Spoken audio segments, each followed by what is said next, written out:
Hello, everyone, and welcome back to Anna English Daily Podcast, where learning English is easy and fun. I'm Anna. And I'm Jake. And today's conversation is about a kind of strength that does not need to be loud. Yes. Today we're talking about calm, real calm, the kind that stays steady when a moment is trying to pull you apart. And before we begin, we just want to take a moment to say thank you. Yeah, really, thank you. Thank you for your likes, your kind comments, your support, and all the love you keep sending to this channel. It honestly means a lot to us. It really does, because every time you listen, every time you leave a comment, every time you share your thoughts with us, it makes this space feel more real, more alive, and more special. And yeah, we see your comments. We read them. We smile at them. Sometimes we laugh. Sometimes we get a little emotional too. Yes, sometimes very emotional. Because there is something really beautiful about knowing that people from different places, different lives, and different stories are all meeting here through English. And lately, we've been seeing one question again and again in the comments. Yeah, a lot of you ask, is just listening enough to improve my English? And first, if you've ever asked that question, we want to say something very clearly. Please do not underestimate what listening is doing for you. Really, don't underestimate it. Because listening is not nothing. It is actually one of the most important parts of learning a language. Every time you listen, your brain is learning the rhythm of English, The sound of English. the feeling of English, The way real sentences move. the way words connect. And the way ideas are expressed naturally. And sometimes, progress feels invisible at first. It does, because you may not speak fluently today. But maybe now you understand more than you did last month. Maybe sentences sound less fast now. Maybe certain words feel familiar now. Maybe you are starting to guess meanings more easily. And that is progress. Real progress. Because a lot of people think learning only counts when they open their mouth and speak perfectly. But that is not how it works. No. First, the language enters. Then it settles. And then slowly it starts to come back out. So if you are listening regularly, if you're showing up, if you're staying with English even on slow days, Please know that you are building something, even if the progress feels slow or messy. yes, and if you have seen progress in your English, please share it in the comments. Your comment could really motivate someone else today. So thank you for learning with us, trusting us, and growing with us. And maybe that connects beautifully to today's topic, because real growth is often quiet. Aw, we got emotional again, Jake. People are going to say this intro is longer than their life plan. Yes, but honestly, this topic needs a slower beginning. Because calm is not flashy or dramatic. But it is powerful. A lot of people think calm means weakness, softness, or being easy to ignore. When really, calm can mean, I see what this moment is trying to do to me, and I am not going with it. And that is exactly why calm can make people nervous. So in today's episode, we're talking about why calm is often mistaken for weakness, why it can make some people nervous, and why, in the long run, calm usually wins. And as always, while we talk, you'll also hear useful English words, phrases, and expressions naturally inside the conversation. This is a B2 level episode, so don't worry if you do not understand every single word the first time. Yeah, just relax, listen slowly, and let the conversation carry the English to you. And later in the episode, we'll have a calm little word tour with some really strong vocabulary connected to today's topic. Very calm word tour. So, if you've ever stayed quiet in a moment where the old you would have reacted badly. Or if you've ever realized that your calm made you look stronger, not weaker. Or if you're still learning how to stay steady without becoming cold. Then this episode is for you. And tell us in the comments, do you think calm is something people are born with? Or something life teaches them the hard way. Ooh, that's a good one. I know. Quiet topic, dangerous question. Exactly. And if you enjoy learning English with us through calm, natural, everyday conversations, don't forget to like this episode, subscribe to the channel, and share it with someone who might really need it. All right. Let's begin. Why is calm so often mistaken for weakness? I think one reason is that calm does not announce itself. It does not walk into the room saying, "Look at me, I'm powerful." Right. It does not perform. Exactly. Loud reactions are easier to notice, so people often trust noise before they trust depth. Ah, that's good. Noise before depth. Because if someone is speaking loudly, reacting quickly, interrupting, or showing big emotion, people immediately think, okay, that person has power. But if someone stays calm and composed, that can look very different. Yes, and if someone is composed, they stay steady and in control, especially in a tense moment. Which sounds simple until you actually try to do it. Exactly. Very easy in theory, much harder at 8:17 p.m. in the middle of a family argument. Very specific, Jake. I respect detail. But that's true. Calm can be misread. Yes, if someone is misread, people understand them in the wrong way. So they look at a calm person and think weak, passive, easy to ignore. When actually that person may be doing a huge amount of inner work just to stay grounded. That's the part people don't see, isn't it? Exactly. Because a calm person may look quiet on the outside, but inside they may be choosing every second not to let the moment control them. That's real. I always think of it like this. A tree with deep roots doesn't look dramatic. It just stands there. But when the wind comes, suddenly you understand where the strength was. Oh, I love that. Because from far away, stillness can look like weakness, but up close, sometimes it is stability. And I think that's why calm gets underestimated so often. It's a quiet kind of strength, and quiet things are easy to judge too quickly. Very true. People often assume that if you are not reacting strongly, you must not care strongly.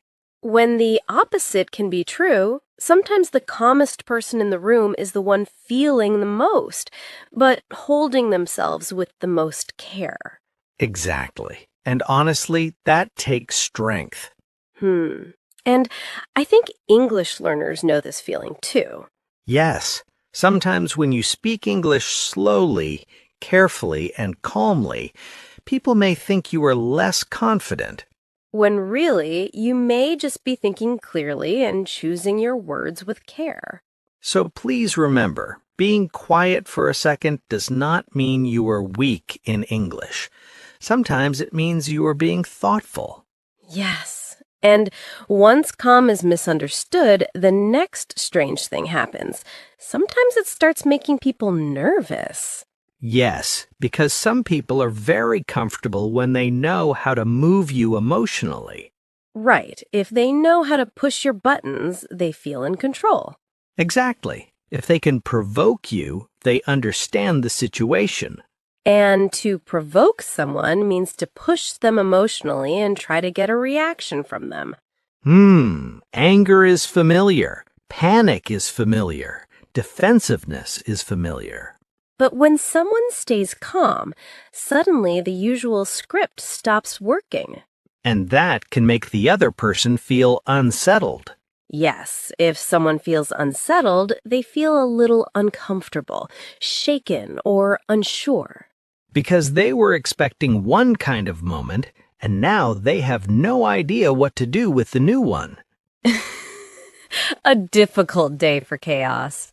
Very difficult. Chaos was expecting cooperation. And got nothing. But that really is the point. Calm changes the energy of the room. It takes drama and leaves it standing there by itself. Oh, that's good. It's a bit like someone throwing a ball hard at a wall and suddenly realizing the wall is not there.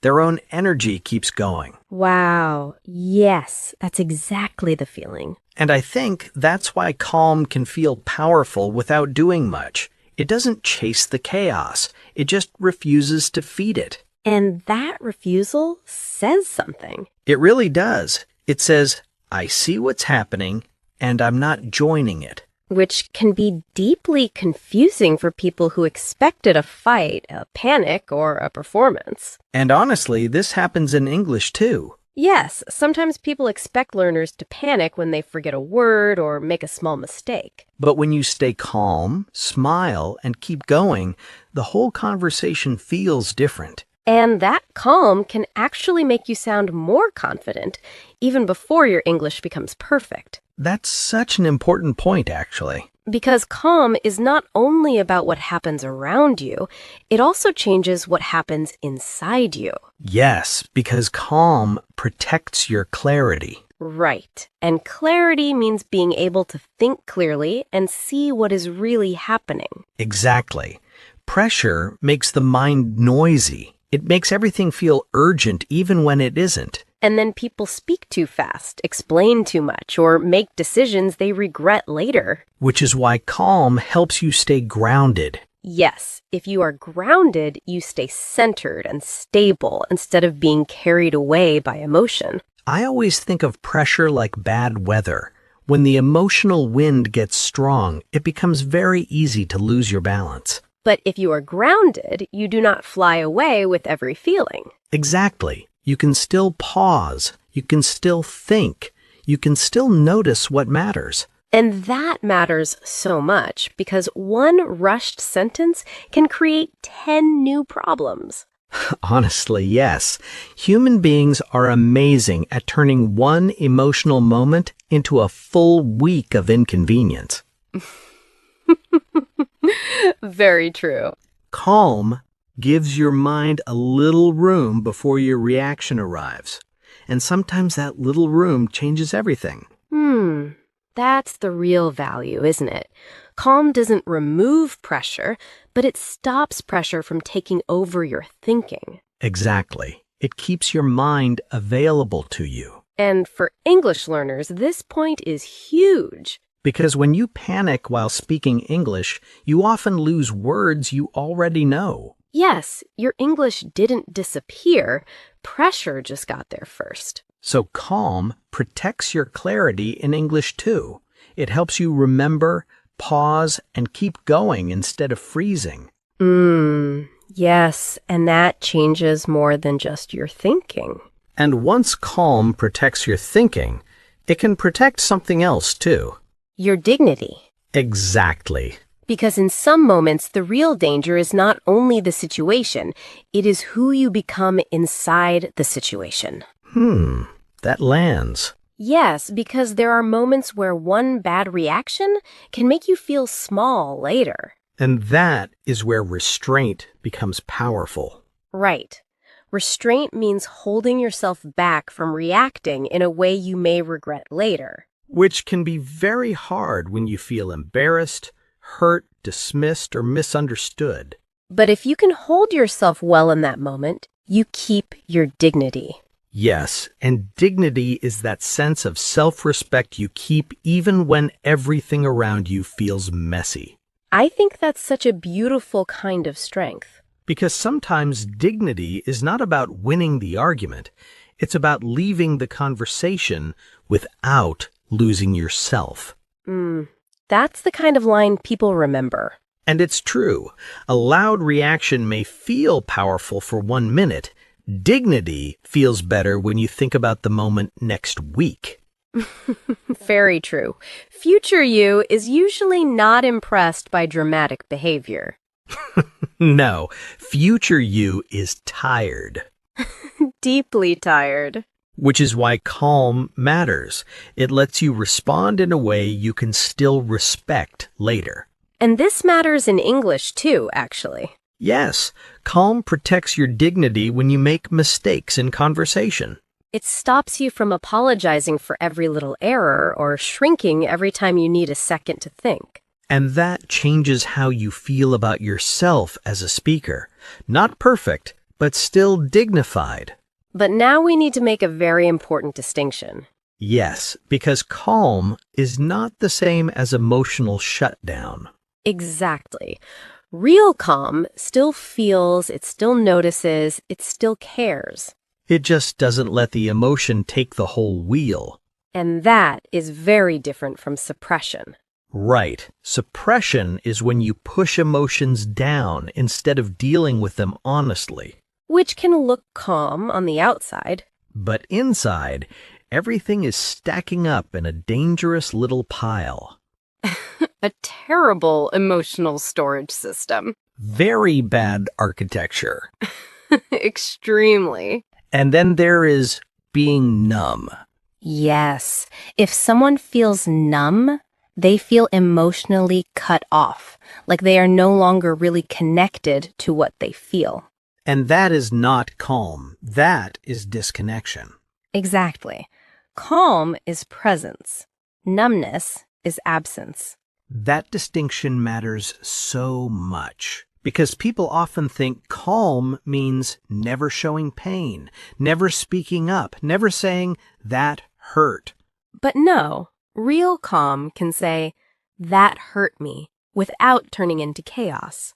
It can still have boundaries. It can still be honest. It can still say no. So, we are not praising emotional shutdown here. No, we're talking about emotional steadiness, not emotional disappearance. And I think English learners need to hear this too.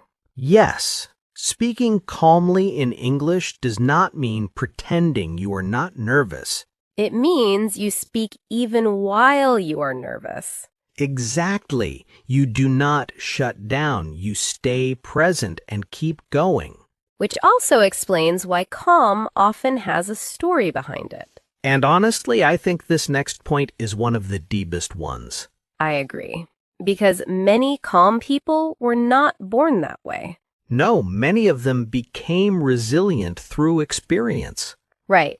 If someone is resilient, they are able to recover, adapt, and keep going after difficulty. And often they become more seasoned, too. Yes. If someone is seasoned, they have been shaped by experience and become wiser because of it. Many calm people used to be much more reactive. Then life taught them what chaos costs. Oof, yes, that's real. Regret teaches very quickly. So does heartbreak. So does embarrassment. So does the exhaustion of cleaning up your own reactions again and again. And at some point, people just get tired. Tired of overreacting, tired of replaying the same emotional storm, tired of giving every difficult moment so much power. That's such an honest point. Because eventually peace starts to look more attractive than performance. Ah, that's strong. And then their calm changes. It doesn't feel fake. It feels earned. Yes, it has history in it. It has weather in it. Some of the calmest people you meet are calm because life has already shaken them enough. And now they know exactly what they no longer want to become. And I think this is true for English learners too. Yes, many confident speakers are calm now because they have already survived awkward conversations, mistakes, and embarrassing moments. They became resilient through practice, not comfort. So if English still feels messy sometimes, that does not mean you are failing. It may be exactly how you are becoming stronger. So then the question becomes, how do you actually become calmer without becoming cold? Yes, because that balance matters. A lot. I think it starts with self-regulation. Right. Self-regulation means managing your emotional reactions in a healthy way instead of letting them control you. Which sounds simple until a real moment arrives and your nervous system has other plans. Very true. But there are small ways to build it. Pause before replying. Breathe before answering. Notice what is happening in your body. Do not hand the world your first emotional reaction every single time. And maybe ask yourself, what does this moment need from me? Not just, what do I feel like doing right now? That is such a useful question. Because the goal is not to become cold. The goal is to become steady. Exactly. If someone is steady, they're emotionally stable and reliable, even when things around them feel shaky. I really love that word. Steady feels warm, not hard, not frozen, just stable. Like a cup of water sitting on a table. The room may shake a little, but the water does not spill everywhere. That image is so good. Because becoming calmer does not mean becoming less human. It means becoming more trustworthy to yourself. That's the real goal, isn't it? Yes, not to become unreachable, not to become emotionless, just to become someone who can stay with themselves in difficult moments. And honestly, that kind of calm really does win. Not always quickly, But deeply. and often for a very long time.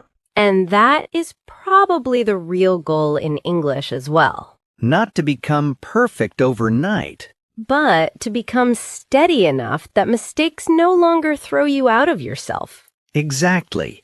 Calm English is not perfect English. It is confident, steady, growing English. And honestly, I think that is why calm leaves such a strong impression. Because people may forget your exact words.